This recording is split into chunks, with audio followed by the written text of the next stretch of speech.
Ladies and gentlemen, today's lesson is going to have us focus on our inequalities, but more specifically how to graph them. So the paper that I had you fold in half, if you would open it up, you're going to see these examples. The problems are done for you, but it's very hard to see what has actually been done. So I'm going to need you to take the markers that I have out on your tables, and I'm going to need you to really highlight the math that's supposed to be visible here with a dark color marker. So for the first example, how it says that the value of b, remember b is our variable, b has to be less than 16. This means we could have a whole lot of possible answers. It could be 15, 14, 13. It could be any of the numbers that are smaller than 16, but we know we cannot equal 16. Well, in math, when we go to graph that relationship on a number line, we would need to indicate that even some of the decimals really close to 16 could essentially be less than 16. So like 15.9, that is going to be less than 16. What about 15.99?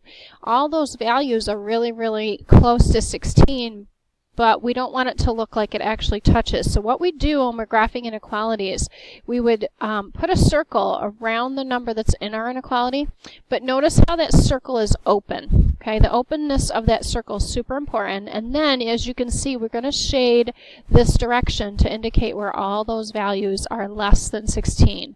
So remember, inequalities have lots of different answers, unlike equations, remember, which just had one solution. We like to graph inequality solutions on a number line to visually show where all your answers are. All your answers are down here, and they get really close to 16, but they're not equal to 16. So again, use your marker to show that that's an open circle. For the next question, we have to show that the values of m are less than or equal to 12. Remember last week we talked about how the line underneath it means it is equal to 12. So that means one of our possible answers is 12, but you can also use smaller numbers like 11 or 10 and so forth. This time, remember, it does include 12 because of that little symbol of it being equal to.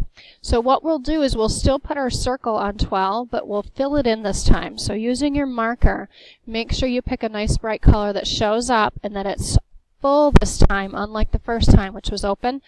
You're still shading to the left because we're trying to indicate all the possible values that are less than or equal to 12. So there's a slight difference between these two mathematically.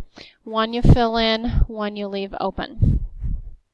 So looking at t being greater than 15, remember the possible answers have to be larger than 15. So like 16 works, 17 works, 18 works. In order to show that you cannot use 15 itself, you will use that open circle again. And then notice how we're shading to the right because that's where all the greater numbers are on the number line. This shows all the possible answers for the problem. Next one says a has to be greater than or equal to 57. This means 57 is included in our answer. So what we'll do is we'll put our circle on 57, but we're going to fill it in this time. Again, whenever you see this line, you're going to fill in the little circle on your graph. And again, you're going to shade appropriately. All the numbers that are bigger than 57 are going to be down here when you do a number line. Now the last one's kind of neat.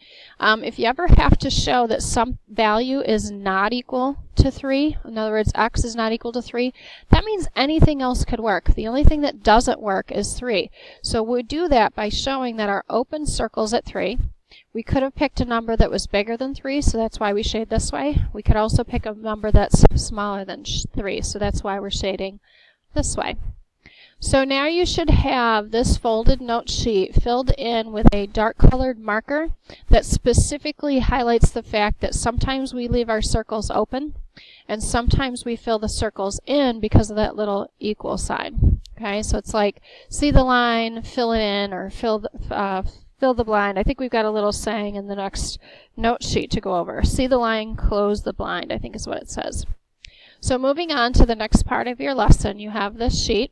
And One of the things I like to do first is make sure you remember that when you have to graph a variable that is greater than 12, we have this big open circle. So sometimes when you're doing these from scratch, you have to put your own numbers on the number line. And the good thing about that is we don't have to do a whole bunch of them. Okay, we can take the number that we know we have to put a circle on, put that in the middle. We can put a number lower and a number higher, and that's really all the necessary pieces to this, except for, of course, putting the circle, in this case open, and then shading to show that our numbers x are greater than 12. So again, the steps to graphing are to draw a number line, okay, put the appropriate numbers on it, and then if you have a greater than or a less than symbol, remember to use an open circle.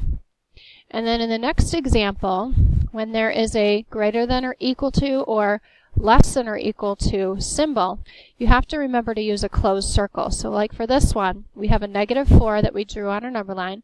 We filled it in because our value is equal to -4, and then because x is less than -4, we have to shade the numbers that are smaller on our number line.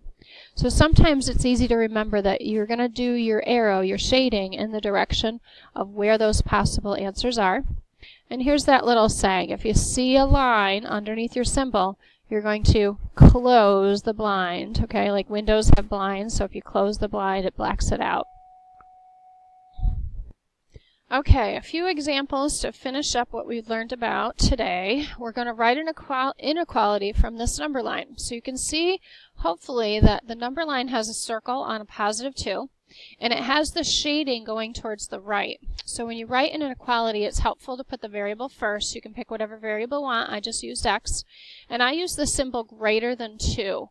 Again, the number tells you what number to put over here, and then the symbol that you choose, remember, is going to represent where all the answers are. The answers are greater than +2.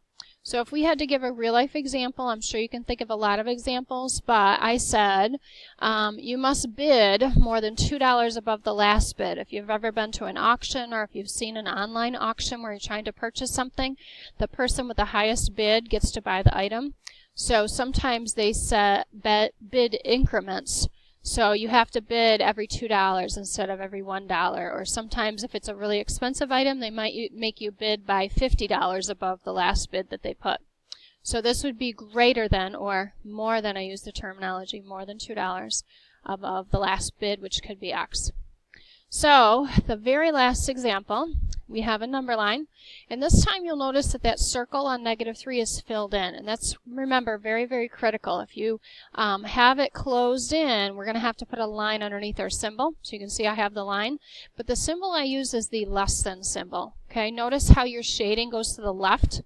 Remember your L for your left hand. If you squeeze it down, it looks like your less than symbol.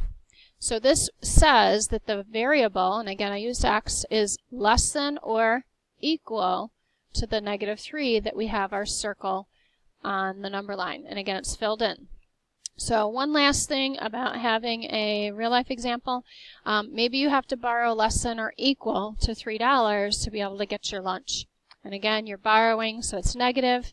And maybe the lunch costs less than, or if you buy something extra, maybe it equals $3. So if you like those examples, use them. If you have your own, go ahead and fill them in. And then what you're going to do is you're going to very quietly get your tape.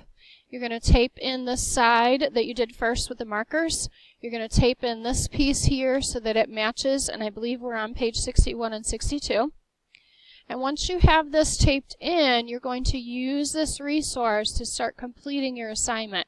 Your assignment is a little half sheet where you're practicing drawing some number lines, and then I think on the back there is some examples where you're going to practice writing out what that inequality is that they've already graphed for us.